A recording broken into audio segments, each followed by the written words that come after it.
quand son orgueil l'empêche d'avouer qu'il regrette. Vous croyez qu'il est fort.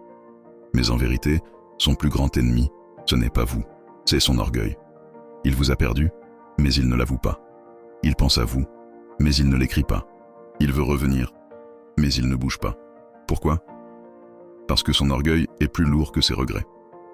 Le paradoxe masculin. Un homme peut souffrir, mais il préfère se taire plutôt que d'admettre sa faiblesse. Il peut vous aimer, mais il choisit de faire croire qu'il avance.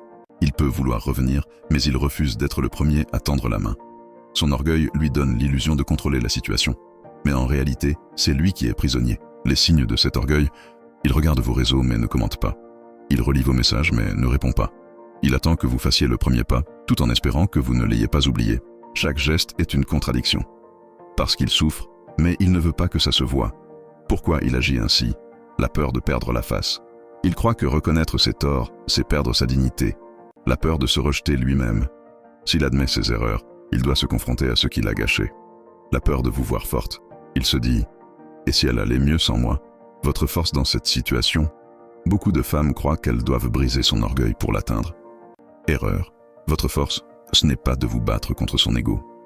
C'est de montrer que vous existez déjà, que vous avancez, que vous n'avez pas besoin de ces mots pour respirer. Parce que plus vous incarnez cette clarté, plus son orgueil se fissure. La méthode en 3 étapes. 1. Ne pas provoquer. Ne cherchez pas à le piquer pour qu'il réagisse. 2. Ne pas combler. Ne donnez pas ce qu'il refuse d'offrir. 3. Avancez. Vos actes sont le miroir qui brise son orgueil. Le résultat: un homme peut résister à vos colères. Il peut ignorer vos silences. Mais il ne peut pas supporter de voir une femme exister pleinement sans lui. Alors soit il choisit de dépasser son orgueil et revient avec des preuves, soit il reste prisonnier de lui-même. Dans les 2 cas, vous gagnez, parce que son orgueil ne vous enferme plus. Et vous, dites-moi en commentaire, avez-vous déjà vu son orgueil l'empêcher de revenir? Et si vous voulez apprendre à transformer cet orgueil en levier de respect, contactez Batcha.